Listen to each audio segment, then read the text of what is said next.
Okay दोस्तों, स्वागत है आप सभी का मेरे चैनल पे। मैं काफ़ी दिनों के बाद मैं इस चैनल पे आया हुआ हूँ कुछ एक वीडियो लेके। आने वाले 3 4 5 दिन तक, या आप समझो 1 वीक तक, एक सप्ताह तक मैं कुछ एक वीडियो आपके सम्मुख रखूँगा। तो आशा करता हूँ आप सभी भी सहयोग करेंगे मेरे साथ। तो लेट्स स्टार्ट। तो आज हम कुछ एक गोचर फल के ऊपर चर्चा करेंगे, ठीक है ना। तो उससे पहले हम दो एक चीज़ हमको ध्यान रखना पड़ेगा। तो कुछ एक प्लैनेट या ग्रह के वैसे 140 से 145 तक, 130 से लेके 140 45 तक उससे रिलेटेड आप लोग का सिग्निफिकेटर होते हैं। तो जैसे अगर हम बात करें शुक्र, वेनस, ये कौन है? तो शुक्र जो होता है ये वाहन से रिलेटेड भी होता है ना। उसके बाद में पत्नी का कारक भी है, ठीक है ना। तो उसके बाद में लग्जरी का कारक भी है। उसके बाद में हम कहे तो भोग का स्थान भी है, भोग भी है, ठीक है ना।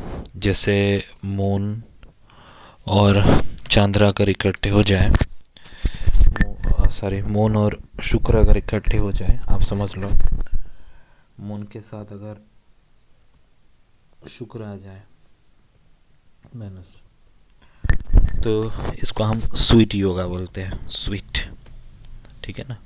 ये स्वीट होते हैं मून और वो ये स्वीट हो जाते हैं, ठीक है ना। तो इस तरह से Venus related to luxury product, ये इवन ये फ्लावर भी दर्शाता है, खूबसूरती को दर्शाता है। अगर कहे तो ब्यूटीफुलनेस, ब्यूटीफुलनेस को भी दिखाता है ना। तो उसके बाद में अगर हम कहें तो शुक्र, देखो सभी कुछ चीज़ें शुक्र दर्शाता है। तो इस तरह से अगर हम देखें चंद्रमा, जो चंद्र है, मून है, तो मून किसको दर्शाता है? ये वाटर है ना। ये ट्रैवल है ना। ये माँ है ना। ये इवन चीटिंग भी है ना। ये फूड भी है ना। ये आई पोर्शन भी है ना। तो ये सब कुछ है। तो ये एक्चुअली वीटी प्लैनेट भी माना जाता है इसको। तो ये सब बातें बहुत इम्पॉर्टेंट है। उसके बाद में इस तरह से हम लें तो मरक्यूरी को हम लें, तो बुध को हम लें, तो क्या है ये छोटे जो है, आपसे छोटे। तो मरक्यूरी जो होता है वैसे बहन का कारक भी होता है। संत कभी कोई लोग तो इससे संतान के कारक भी इसको मानते हैं, ठीक है ना। तो बुध रिलेटेड तो क्या है? सेल्स है, मनी है, इवन डॉक्यूमेंट्स है ना। ग्रीन है ना। नॉर्थ है, ठीक है ना। इवन ये गोचर में लैंड का कारक भी होता है, लैंड का की कारक होता है। वैसे मंगल भी है लैंड का कारक, शुक्र भी माना जाता है। तो ये सब कुछ बातें इंपॉर्टेंट है। मॉनेटरी फील्ड का भी माना जाता है ना ये। तो इस तरह से अगर हम देखें तो मंगल कौन सा है ना। तो मंगल कौन सा है अगर हम कहें तो मंगल हो गया वैसे स्लाइटली एक्सीडेंट का कारक भी है, लेकिन इससे पहले ये ब्लड है, मशीन है। ये मशीन है, पता है कि मैं बात को बताता हूँ। वैसे शनि मंगल का कॉम्बिनेशन मशीन माना जाता है, लेकिन मैं कहता लैंड है, बगान है, खेती है, खेती भी है ये, इसको मैं खेती से भी जुड़ता हूँ, है ना। तो उसके बाद में कंस्ट्रक्शन भी है ये, कंस्ट्रक्शन। उसके बाद में ये माइंस को भी रिलेट करता है। वैसे मंगल, चंद्र, राहु माइंस को भी दर्शाता है। है ना। मंगल स्याही भी बोलते हैं इसको, मंगल स्याही भी बोलते हैं इसको, स्याही भी है। तो छोटा भाई भी है ना, पति का भी है ना, तीत है। तो बात इंपॉर्टेंट है, ठीक है ना।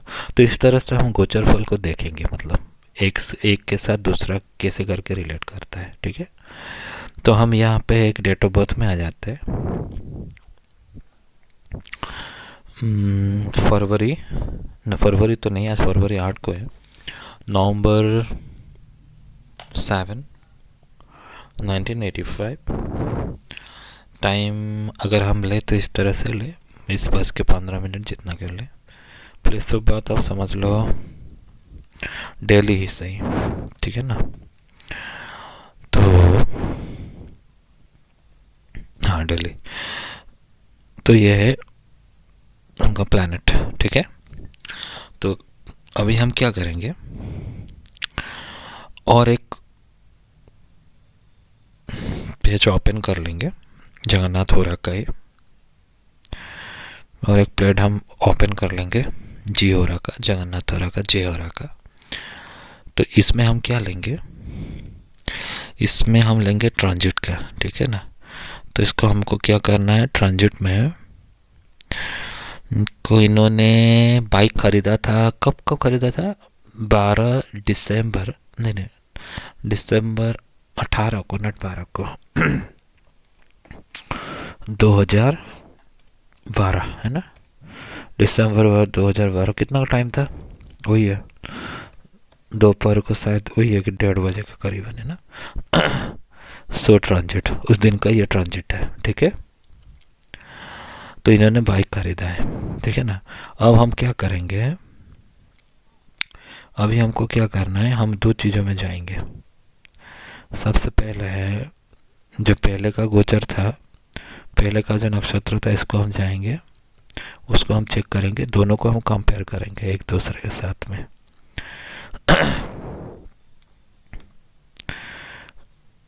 ठीक है ना। ये मैं ट्रांजिट को भी मिथुन लगन का ही बना देता हूँ, तभी ज़्यादा इजी होगा समझने के लिए, ठीक है। तो हमको क्या करना है, सबसे पहला जो काम है, ये दोनों का हमको मैच मेकिंग कराना है। मैच मेकिंग जैसा ही कराना है ना, कुंडली मिलाना जैसा ही। अब देखिए ये है ट्रांजिट चार्ट और ये है नटल चार्ट। तो 2012-18 दिसंबर को उन्होंने बाइक खरीदी। अब कैसा करके खरीदी हमको ये देखना है। सबसे पहले हमको ध्यान देना चाहिए वाहन और उसका सुख का कारक कौन सा है। वैसे ट्रैवलिंग का कारक चंद्र है, बुध भी है, छोटा मोटा ट्रैवल तो ये भी कराता है, लेकिन सबसे इंपॉर्टेंट चीज़ है, देखिए लग्जरी जो होता है वो वेनस शुक्र रूल करता है, साथ में बुध। तो हमको देखना चाहिए इनकी कुंडली में बुध, देखिए इनकी कुंडली में जो शुक्र है ये 5वें स्थान पे, बुध जो है 6th हाउस पे, ठीक है ना। अब देखना इनका जो गोचर है, गोचर में देखिए बुध और शुक्र कहाँ पे है, 6th हाउस पे से ही गोचर कर रहा है, मतलब बुध और शनि के ऊपर से ही बुध और शुक्र गोचर कर रहा है। और अचंभे की बात है कौन सा उसमें कर रहा है, हमको ये भी देखना पड़ेगा वृश्चिक राशि पे दोनों। देखिए वृश्चिक राशि जो होता है ना, मशीन का राशि माना जाता है, ये मशीनी चीज़ों को भी रूल करता है। तो देखिए बुध और शुक्र जब बुध और शनि के ऊपर से गोचर कर रहे हैं, तो इन्होंने वाहन खरीदा है। वैसे वाहन का जो प्लानिंग है शायद इन्होंने पहले से ही करके रखा था, क्योंकि ये बुध और शुक्र पहले तुला राशि में होके आए हैं। तो उसके बाद में जब इन्होंने वृश्चिक राशि पे, देखिए तुला राशि जो होता है लग्जरी प्रोडक्ट का भी होता है, लेकिन जो वृश्चिक राशि होता है ना, ये आप समझ लो ये बाइक्स वगैरह का होता है, मशीन वगैरह का होता है, तो उनको तो खरीदना ही था, तो उन्होंने ये चीज़ खरीद लिया। सिंपल चीज़ है ना ये, तो उसमें ज़्यादा जाने का नहीं है। तो इसी तरह अगर हम और एक एग्जाम्पल लें यही कुंडली का, तो इनों का पापा की जो तबीयत है ये ख़राब हुई थी। कब हुई थी अगर मैं कहूँ तो ये हुई थी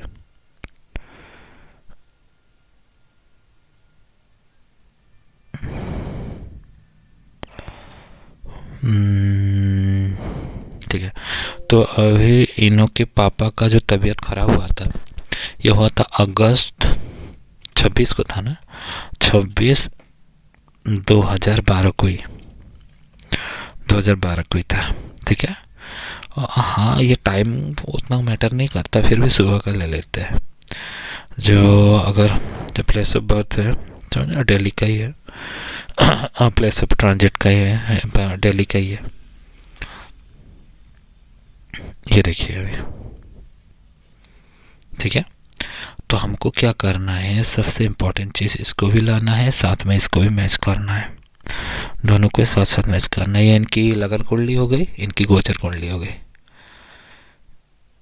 ठीक है ना। ये गोचर कुंडली है, ये लगन कुंडली है। अभी क्या करना है, ये जो उसका टाइम है दिसंबर कितना को आता है, सही लिया यार गलत लिया, अगस्त 26। तो हमको क्या करना है इसमें, वही है कि उस टाइम का ही हम गोचर दे दे, अगस्त 26 2012 सुबह 9 बजे सो ट्रांजिट। ये ट्रांजिट शो कर रहा है, लेकिन हम मिथुन लगन पे ही जाएंगे क्योंकि इनका लगन मिथुन है। हम अब इंसिडेंट को सर्च करेंगे, ठीक है। वैसे सूर्य पिता का कारक है, हमको ये भी ध्यान रखना है इनकी कुंडली पे। तो सबसे पहले हमको गोचर का सूर्य हमको देखना है क्या कुछ है। देखिए सूर्य यहाँ पे ही है, तो सूर्य पिता का कारक माना जाता है, सूर्य चंद्र के साथ गोचर कर रहा है। और इसका जो डिस्पोजिटर है, तो मतलब वही कि सूर्य सिंह राशि भी हो गया, तो इनका नटल का जो सूर्य है वो केतु के साथ है, नीचे होके बैठ रहा है। देखिए ये पिता का स्वास्थ्य खराब या हार्ट में कुछ प्रॉब्लम है ना, और छोटे भाई से रिलेटेड कुछ ना कुछ एक मतलब नेगेटिविटी वैसे इनकी कुंडली में जुड़ा रहा है ना, इसका डिस्पोजिटर भी है। और दूसरी बात यहाँ पे और एक चीज़ है, देखिए शनि और जो मंगल है ये सूर्य और केतु के ऊपर से गोचर कर रहा है। इसका मतलब वही है कि सूर्य पिता का कारक है, तो केतु मंगल शनि होने से पिता को कुछ ना कुछ बहुत भयंकर रूप से हानि करेगा। और दूसरी बात है यहाँ पे सूर्य है, तो देखिए उसका जो नटल का जो राहु है ये भी पंचम दृष्टि से इसको देख रहा है, ठीक है। और राहु का सप्तम दृष्टि भी सूर्य और शुक्र के ऊपर ही है, मंगल शनि के ऊपर है। इसका मतलब पापा का भयंकर तरीके से तबीयत खराब करेगा, ठीक है ना। तो दोस्तों कॉन्सेप्ट तो आपका शायद क्लियर हो चुका है, क्योंकि देखिए सूर्य पिता, देखिए गोचर में हमको सभी चीज़ इकट्ठे करना होता है, क्योंकि देखिए सूर्य यहाँ पे सिंह राशि पे हो गया। अब सूर्य अगर जब यहाँ पे आ जाए, सूर्य चंद्र के ऊपर आ गया, ठीक है ना, तो इनकी कुंडली में नटल सूर्य को भी वाइब्रेट करेगा, तो नटल सूर्य केतु के साथ है। देखिए गोचर में मंगल और शनि भी साथ में आ गया, तो कहीं ना कहीं पापा की तबीयत को हानि करेगा, ठीक है दोस्तों। तो इस तरह से मैं आपको वीडियो लेता रहूँगा, अगर अच्छा लगे तो काइंडली लाइक्स और कमेंट भी कर देना, ठीक है। तब तक के लिए नमस्ते, गुड नाइट।